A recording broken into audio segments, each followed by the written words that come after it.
तमाम प्रभाग के मेरे जितने वोटर्स ने मुझे वोट दिए, अल्हम्दुलिल्लाह मैं उनका तहे दिल से शुक्रिया अदा करता हूं। तमाम गैर मुस्लिम भाइयों ने जितने भी मुझे वोट दिए उनका भी मैं तहे दिल से शुक्रिया अदा करता हूं। सभी प्रभाग के मेरे लोगों से अपील ये करना चाहता हूं कि अभी भी मैं तुम्हारे काम के लिए तैयार हूं। इंशाअल्लाह ताला जब भी आप मुझे फ़ोन लगेंगे मैं आपका काम करूंगा। पहली बात तो मैं मेरे प्रभाग के सभी लोगों का तहे दिल से शुक्रिया अदा करता हूं। हार जीत तो अल्लाह ताला के हाथ में है, पर मेरे प्रभाग के जितने भी लोगों ने मुझे वोट दिए हैं उनका मैं बार बार तहे दिल से शुक्रिया अदा करता हूं। हार जीत तो तय है कि हमने जितनी मेहनत करना था कर चुके हैं, पर हमारे ऊपर इतनी जो आके लोग पूरे ज़िले से काम करे, अल्लाह ताला ने मुझे वहीं जिता दिया। उतने लोगों की प्रशासन पूरी मशीनरी उन्होंने लगा दिए थे मुझे हराने के लिए। मैं जब हारा इलेक्शन तो उससे ज़्यादा मेरे चर्चे हारने के, उनकी जीत जितनी ज़्यादा है बता रहे हैं, उसके हारने की चर्चे मेरे ज़्यादा हो चुके हैं। इन कमी कहाँ है? कमी अब सोचेंगे हम कि कहाँ देखेंगे, अभी कहाँ कमज़ोर पड़े हैं। डिवाइडेशन हो चुका है इलेक्शन के अंदर, कुछ पूरे पार्टियों को उन्होंने बिठा के विड्रॉ करा दिए थे, तो उस वजह से भी वो डिवाइडेशन नहीं हुई। तो उन्होंने ये बात बताई लोगों को कि भाई हमारे तरफ बिरादर वतन के लोगों का सपोर्ट है, इस तरीके से वो ये करे।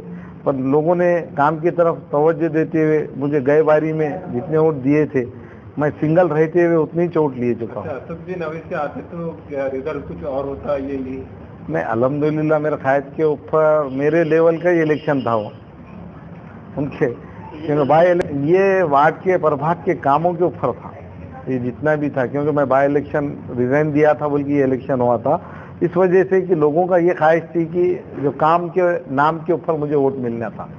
पर सामने वाली जो पार्टी है उन्होंने इस तरीके का माहौल पैदा किए मुस्लिम गैर मुस्लिम बोल के, इस वजह से ये इलेक्शन एक अलग रूट दे चुका है। तो वो उनको जाकर तो उन्होंने डिवाइडेशन करना होना नहीं बोल के फॉर्म विड्रॉ करे थे। सिटिंग खासदार हेमंत पाटिल ने उनका शिवसेना का फॉर्म भरे वाला विड्रॉ कर दिए। फिर एक दूसरा जो उम्मीदवार था अपक्ष थे, ऐसा 8-10 लोगों के उन्होंने फॉर्म विड्रॉ कराए दिए। ये बताना चाह रहे थे कि वंचित के ये सभी पार्टियां मिलके सिर्फ मुझे हराने की कोशिश। तुम्हारे चेहरे पे जो खुशी है वो जीत से ज्यादा हार की खुशी है, तो क्या राज है इसके पीछे? तो अभी भी मुझे है कि नहीं, ऐसा लगा कि मेरे प्रभाग के लोगों ने मुझे जो वोट दिए हैं उतने वोट दिए मुझे कि मेरी खुशी उसलिए है बरकरार। तो क्या रहेंगे आप? पब्लिक के साथ में वापस रहूंगा मैं, पब्लिक का अभी भी कभी भी काम करते रहूंगा जो 20 साल से कर रहा हूँ। आगे भी उनको मेरी जरूरत पड़ी तो मैं उनका काम करने के लिए तैयार हूँ।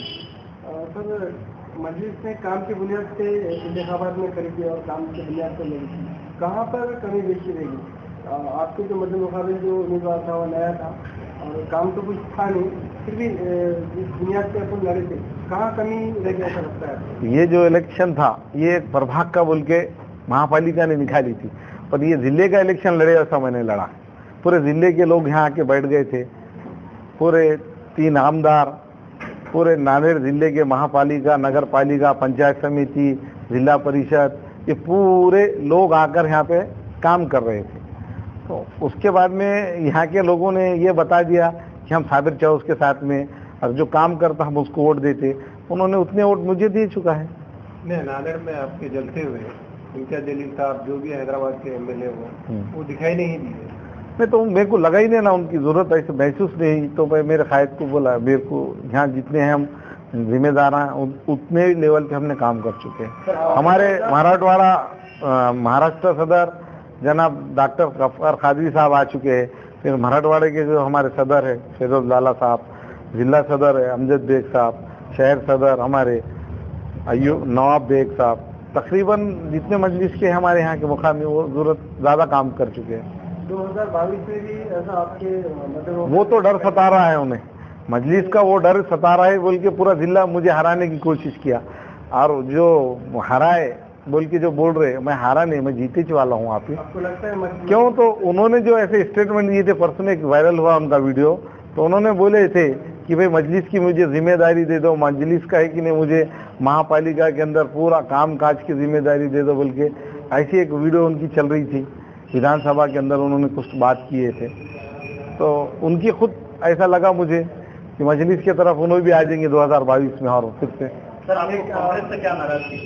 कांग्रेस से विधानसभा के टाइम पे जो हमको मुस्लिम को वोट टिकट देने के बारे में उत्तर से नहीं लड़ना, आप दक्षिण से लड़ना बोल के बोले थे, तो जबकि उत्तर में वोट ज्यादा थे, तो उस वजह से मजलिस के लोगों ने बताया था कि उसे दक्षिण से आप टिकट दे रहे तो हमें कि नहीं उम्मीदवारी नहीं देंगे बोलते। 2022 में फिर से मजलिस वापस आएंगे इंशाअल्लाह ताला। हम तो कार्यकर्ता है, बिल्कुल मजलिस का ही काम करेंगे और हमारा वोट बैंक तो बढ़ते ही जा रहा है। हमेशा ही लोगों की खिदमत में रहती है और लोगों के खिदमत को अंजाम देते ही है। इंशाअल्लाह ताला 2022 में तक हम इतनी ताकत में आएंगे कि इंशाअल्लाह ताला नांदेड़ बंदिया के ऊपर मजलिस का परचम लहराएंगे। पॉलिटिक्स के अलावा सीएए, एनआरसी जो इस तरह के प्रोसेस चल रहे हैं, उसके ऊपर मजलिस का क्या स्टैंड है? कुल जमाती तहरीक के अंदर साबिर चौर साहब और मैं मेंबर हैं और जिस तरह से तहरीक बनी है, सबसे पहले जिस तरह से 9 दिसंबर को पार्लियामेंट के सेशन के अंदर हमारे और आपके महबूब खैर, इस मुल्क के संविधान प्रेमी अली जनाब असदुद्दीन अवैसी साहब ने इस बिल का बायकाट किया था, तो 13 तारीख को कुल हिंद मजलिस इत्तेहादुल मुस्लिमीन की जानिब से शहर नांदेड़ में सबसे पहले एहतजाजी धरना था। जबकि जब सीएबी सिटीजन अमेंडमेंट जब बिल आया था, जब सीए वो अमेंडमेंट एक्ट नहीं बना था, तो उसके बाद मुल्क भर में एहतजाजी धरने चालू हो गए और नांदेड़ की आवाज़ जो अभी एक हमारा शाहीन बाग बना है, कुल जमाती तहरीक के हम भी जिम्मेदार मेंबर है और इंशाअल्लाह ताला जब तक ये बिल काला कानून जब तक वापस नहीं होता तब तक हमारी लड़ाई हुकूमत के खिलाफ नहीं है। वार्ड नंबर 13 के अंदर फिर से एक और बोर्ड निवडणूक होने वाली है, क्या मस्जिद फिर से अपने उम्मीदवार वहाँ पर खड़े करेंगे? बिल्कुल, अभी साबिर चौर साहब की जिम्मेदारी है, जिला सदर है और हम हैं, बिल्कुल लड़ेंगे, उसमें कोई दो राय नहीं। किसको खड़ा करेंगे आप उम्मीदवार? अरे उसकी अभी तो सियासत में चालू है। जिस तरह से अभी इंतखाबात में साबिर चौर साहब जैसी एक स्ट्रॉन्ग और अच्छी शख्सियत थी, इंशाअल्लाह ताला अच्छी हमारे पास लोग हैं, इंशाअल्लाह ताला हम लड़ाएंगे।